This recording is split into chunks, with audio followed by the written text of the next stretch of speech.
I actually started WA Family Fire Safety about 12 months ago now. As a business, I didn't mean to start a business. It was 3 months before that I actually became a dad. She's now 15 months old, best thing that's ever happened. And if I look like I'm about to fall over asleep, I am. She's teething. 3 months after I became a dad, a friend of mine called me from the eastern states, and he's the sort of guy who's usually always joking about. So when he has a serious chat and says, I need to have a serious chat, you listen because it's not normally how he does it. And he made me aware of the 4 fatal assumptions I was making about how prepared my family were to both survive and detect a house fire. And from that, I thought I was keeping my daughter safe. I thought I was keeping my partner safe, and I hadn't known better. And so from that, I took steps to prepare my family and went through quite a process. And at the same time, I was also looking for new work. I was working 100 hours a week, and with a newborn, it just wasn't working.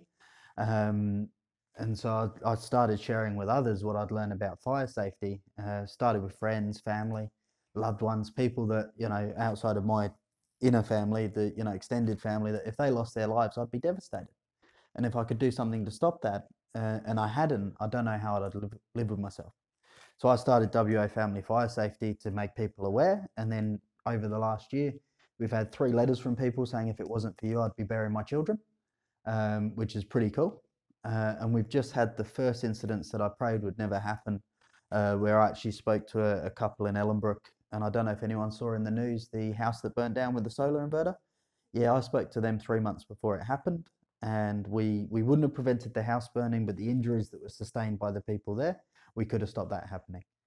Mum wanted to do what's called a fire safety check. Dad wanted to watch the Eagles play. So he prioritized the Eagles over his family's safety, and that's had consequences, which is heartbreaking.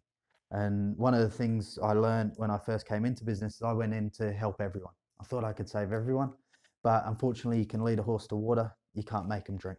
And that was one of my first lessons, was know your target market, know who you're helping, and be okay that you can't help everyone. And so my mission went from transacting, where I was just I'm there to sell something, almost to a place of transcendence, where I'm just focusing on being the best I can be and creating that awareness. And as I get better at creating that awareness, the people who respond to that and take the time to respond, they're my tribe, they're my customers. And as you just get better at doing that, now there's a method that I went through that, and a journey that I went through that, and that's what I'm going to share today. So the first thing that happened, and I'll grab these, is we looked at setting up the business, and a friend of mine actually shared a model that just applies to everything, and it applies to the big picture, and then it applies to little things that you do every day. And it starts off with your mission. Why you're doing it. So what's the mission of everything that you do? For us is to create that awareness. So everything we do, it's about creating that awareness. And as part of that, you then have your values that you're adhere to. You've heard a few of mine, and that's our the values that we adhere to. Excellence, making sure we're doing the right thing, telling the truth, pointing out the hard truths.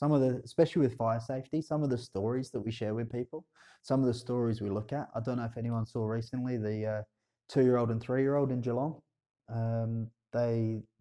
Parents put them to sleep about 8 a.m. in the morning, and they didn't have any detection in the bedroom. And most people don't. So what happens is a fire starts in the bedroom, the smoke goes upwards, then has to fill up the whole room. Now, some people will sleep with the door open. There's still a gap at the top of your door. Some people with the door closed, so it has to fill the whole room and then go underneath. Now, by the time the parents knew there was a fire in the bedroom, and actually it was a smouldering fire, so it was just a kid's toy, it landed next to the heater, started smouldering. Dad raced in there, and unfortunately the kids were already gone. So he took him to hospital to be proclaimed dead. And the saddest thing is that's completely preventable. And it's heartbreaking. But we look at stuff like that to learn from it, because it's the only way we can grow is through learning from the mistakes of others. So that's our mission. Now, what then comes under that is what's our method. So the method for sharing, and that's part of what I'll go into today, is the methods that we use to actually share with people and engage with people. A lot of business used to just be promotional content, where it's 30% off this, 20% off that, we'll give you the best price. And it just doesn't work anymore. You know, how many times have you seen, oh, what's that rug shop that's always closing down? You know, and they've been doing it for 30 years. You know, it's ridiculous. And everyone just drives past and go, oh, whatever. You know, it doesn't work. So you've got to create levels of engagement. And how do we do that, especially in the social age? We then look at the mechanics. And the mechanics are what happens in everything we do. So the mechanics of the method. So the method might be Facebook. Okay, what are the mechanics of what we're going to do on Facebook? The methods might be making a video. Okay, what's the mechanics of that? So the mission won't change. The mission is steadfast in what we do, and the values behind that are steadfast. Unless you ponder them and go, okay, maybe we need to adjust here. But these are interchangeable depending on where we're at. So you might have as you were saying with the businesses, they've got methods that were good 30 years ago when they started. For Blockbuster, their mission wouldn't have changed. They just want to bring movies to people, but they weren't willing to update their methods and mechanics, and that didn't work anymore. So that's what happened there. Now, when we have a look here, so this is one of the methods we used, was creating a website and a safety hub and creating content on that. Now, when you create content, this has all been to create awareness. And there's a way that you do that. I'm just going to jot here. So you've got how businesses communicate. And then you've got how people communicate.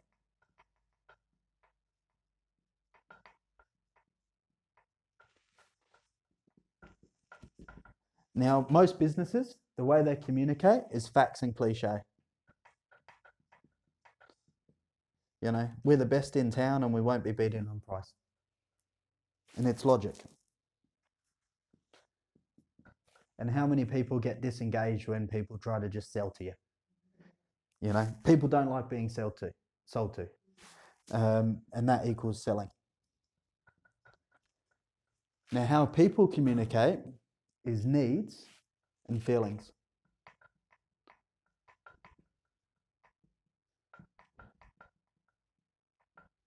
So you have a need that you need to feel, and then you go from there. So you've got a need and a feeling that I'm going to a dinner and I want to look amazing. So the need is, well, I want to go buy a new dress. I want to go buy a new suit or a new shirt. So I feel amazing, which is emotion. And that is a buying. Now, what's happened is this is the way that it used to be. There's been something else added to it. And it's always been there, but the way we engage with this thing has changed hugely. And that's opinions. Because most opinions that we used to get used to come through word of mouth. Now they all come through social media. Who's ever done something because they've looked on a website and then they've based their opinion and they've based what they're doing off the other opinion of someone they've never spoken to, never met, don't know what they look like. TripAdvisor, perfect example. You go traveling and there's people that you're planning a trip, which is a big deal. You're spending thousands of dollars on it and you're going and stay in a hotel or going to a restaurant based off the opinion of someone you've never met. We're all herd animals. And we love to live in patterns and follow others. So you then need to build the opinions and the word of mouth of what people say, which comes through two ways. One is through other people. The other is through authorities. And so, for example, now is the sound need to be turned up on this? Beautiful. Oh, here we go. So when we're creating content, for example, this one here, this is the New South Wales Fire Commissioner. He's one of the fatal assumptions that people make. Who's ever had a smoke alarm in their home and it goes off when you're cooking? Yeah. And you think because when you're cooking it goes off, that if you have a fire that night, you're going to wake up and you get out safe and sound. Good test base, actually. Yeah. Cooking a steak, yeah. Your fire alarm's working properly. Well, one of the things that blew me away is they don't work in real house fires. Amazing. Yeah, I didn't know that. They need smoke. They don't see smoke, no. They see what's called a submicron particle, And so they actually don't, when you have a smouldering fire, which is the deadliest one, that's the one when you're asleep, they actually don't work. Okay. Yeah. And so the ex-New South Wales Fire Chief, Greg Mullins, now those alarms have now been banned in Queensland, Northern Territory and the USA. They're in the process of just phasing them out. So by 2020, they've banned them in the US. By 2020, they're not going to be allowed anymore. So what do we do now? Different technologies. So it's just an update to technology.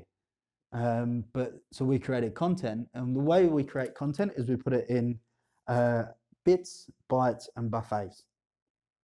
So our attention span is smaller than it's ever been. So we have to create a bit to provoke engagement. Provoke, oh, I want to know more about that.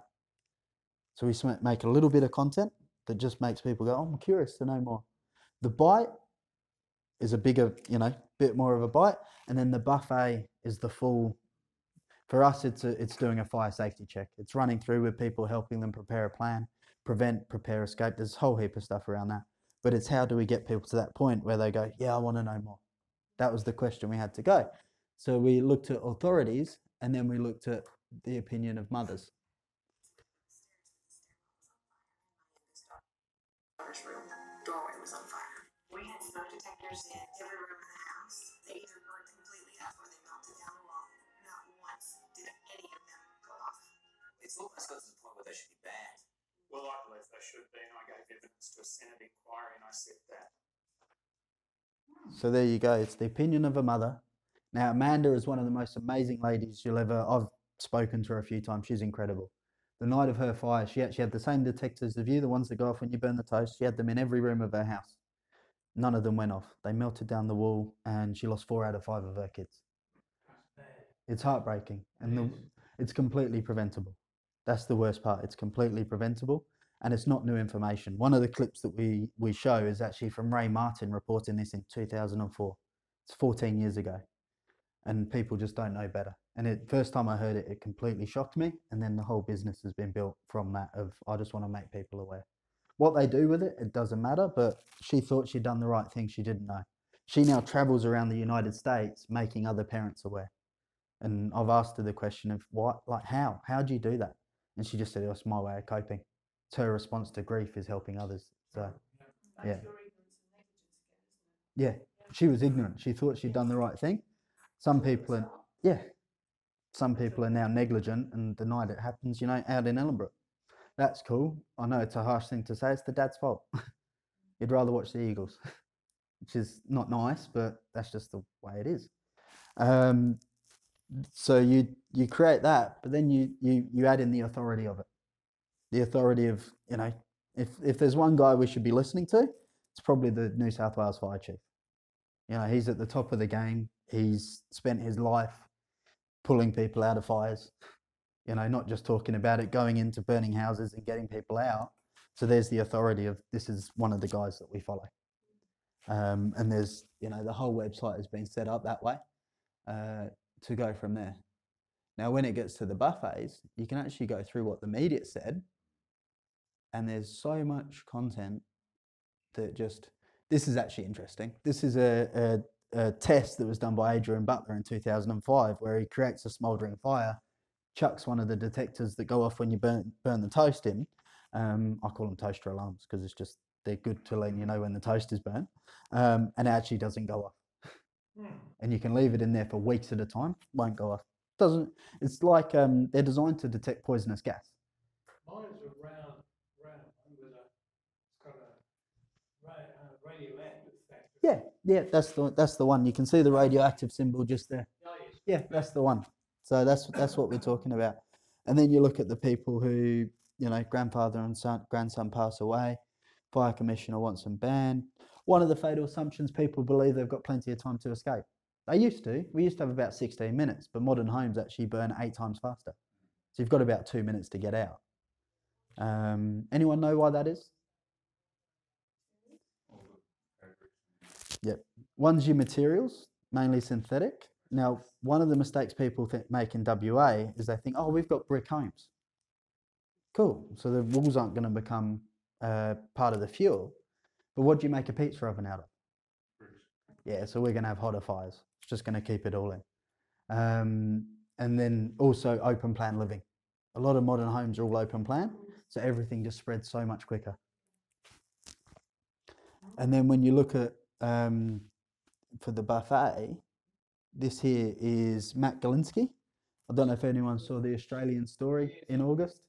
This guy's, heartbreaking. But if you jump onto the ABC website, it shows if it's a 30-minute documentary, his story, which people, you can watch, and it's 30 minutes, and it's incredible. So that's where we built from a place of authorities and opinions. You know, mothers talking to mothers, fathers talking to fathers, because they're the opinions that matter. You know, and I'm just the conduit for that. Now, as we're building it, there's 4 questions that people ask. Actually,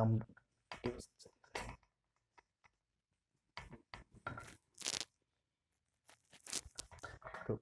So there's 4 questions that people ask. So we're all big kids. Who's ever had a toddler go, why? Why? Why? We still do it. We've just stopped asking. Anytime someone says something in our head, we're going, why? Why? And there's 4 whys that we ask. First is, why me? We're all quite self-centered. So it's, why me? Why me? Why this? So why me? Why does this apply to me? The next one is, why now? Fatal assumption with fires. Fatal assumption number 1 is nobody ever expects it to happen to them. So the question of now is, do you know when you're going to have a house fire? Unfortunately, they don't ring ahead. Yeah, each day in WA, 4 houses burn down. And if I knew which ones were happening tomorrow, guess where I'd be today? Unfortunately, I don't. And it's about, stats-wise, it's about 7 people a week Australia-wide die in a house fire, and about 50 people are injured every day, nationwide. So why now? Well, because we don't know when it's going to happen, so better safe than sorry. And then, why you? So you answer those 4 questions, and then people engage with your services. But if you don't answer any of those, you hear those magic words of, I'll think about it.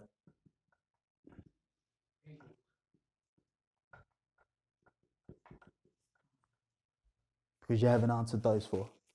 And that can be applied to any business. If you answer those 4 questions, people will engage with it. If not, they're thinking about it. And that's cool. Well, it's not actually, because if I get my job wrong and I don't answer those 4 questions and people don't do something, it costs lives. So everything we do has to be with excellence. Now, from that, there's then 3 reasons why people do stuff. Ow, wow, how. Ow is to avoid pain. Most powerful one, as you touched on. We're always trying to avoid pain. The pain of what's to come, or the pain to face right now. You know, how many times do we sit there thinking, I should do that, but you know, there's a little bit of pain associated, so I'll just sit here and watch TV, or I'll sit here and do this instead. The next one is the wow, the gain of pleasure. You know, you're doing something because you want to gain pleasure. You're booking a holiday, or there's a lot of things that we do, and it's all about the pleasure. And most people, and myself included, we've got an addiction to pleasure, comfort, and entertainment. That's the drive for life, you know. What do I need to do to be able to play golf on the weekend? And we're working towards that, or living for the weekend. How to? I want to learn something, I want to grow. So if you can teach me how to do something that I want to learn, then that gives me a reason to do it. Any questions about those? No, pretty simple. Now, the next part of it was, how do we craft the message? So part of it was the opinions and the authorities. We then had to answer these questions for these reasons. And the big thing is the ow of the night I have a fire, I want everyone to get out alive and unscathed, because the injuries with fires are heartbreaking. But it's also the ow of ignorance versus negligence. You know, for me, it was a question of, well, I now know better. And if I didn't do everything I could to keep my family and my loved ones safe, how would I ever live with myself knowing it's my fault? You know, that was the big pain. It wasn't so much the pain of the fire. It was the, how would I, if I survived and they didn't, and I hadn't taken every step I could to keep them safe, how would I ever live with myself? You know, if you don't know better, you don't know better. But if it's your negligence, I don't know. I didn't have an answer to that question. So I took the steps to do what I had to do. And the how to then is obviously part of how do we do it? What should we have instead? Now, when people communicate, because everyone communicates differently. So it's about crafting your message to engage with as many people as possible. And you've got, and you may have seen this before, big picture thinkers, detail thinkers. You've then got logical people who like formulas, and your creatives. And everyone communicates in different ways. For the people who are big picture and logical, they like models. You know, Stephen Hawking, the model of the universe. He was a big picture thinker and very logical. Now, for the people who are big picture but creative, metaphors.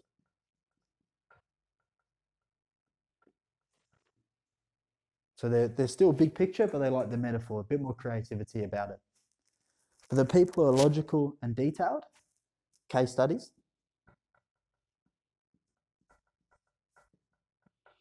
These are usually accountants. You know, they sort of, I like the case study, I like the forensics of how I break stuff down. And then for the people over here who are creative and detailed, stories. How creative and detailed have you got to be to write 7 books about a wizard? There's a little boy, you know, J.K. Rowling. You know, she's incredibly creative, incredibly detailed. Now the way, and this is something I learned from Stephen, the way to then engage with everyone is how do you use all 4 of those to reach everyone? And the answer is models. So you create a model around it, and then you can do because from a model, I can introduce a case study, you know. From the model of fire safety, I can introduce a case study that, you know, people think they're going to wake up when they have a detector. Well, that's part of the model. But the case study is that a study done in the UK last year is that 80% of children don't wake up to the sound of smoke alarms because of the frequency in their ear, which is quite nice because it actually, the organisation I work with, they discovered this 20 years ago. And so their technology has been 20 years ahead of everyone else, and everyone else is just catching up, which is pretty cool. But it's actually the frequency that they hear at. So if they're under 14, they just don't wake up. So if mum and dad don't get to them, kids don't get out. And most Aussie homes, parents are sleeping at the front, kids are sleeping at the back. The fire's in the middle. How are you getting to the kids? Because they don't know about it in time. First time they know about it, it's outside the bedroom door. From a model, you can tell a story. You know, the story of Amanda, of Mac Dolinsky, you know, and there's so many of those there. And then from a model, you can metaphor. And that's pretty simple there. So that's how we built everything, was based off the model of the 4 fatal assumptions of fire safety, you know, the 3 things that we cover in the fire safety check. And then from there, we go to everything else. And that can be applied to everybody's business. You know, everything that we do, hopefully this, and this can help you go to a better level. But hopefully, you know, the last thing I'll leave you with is transacting to transcending.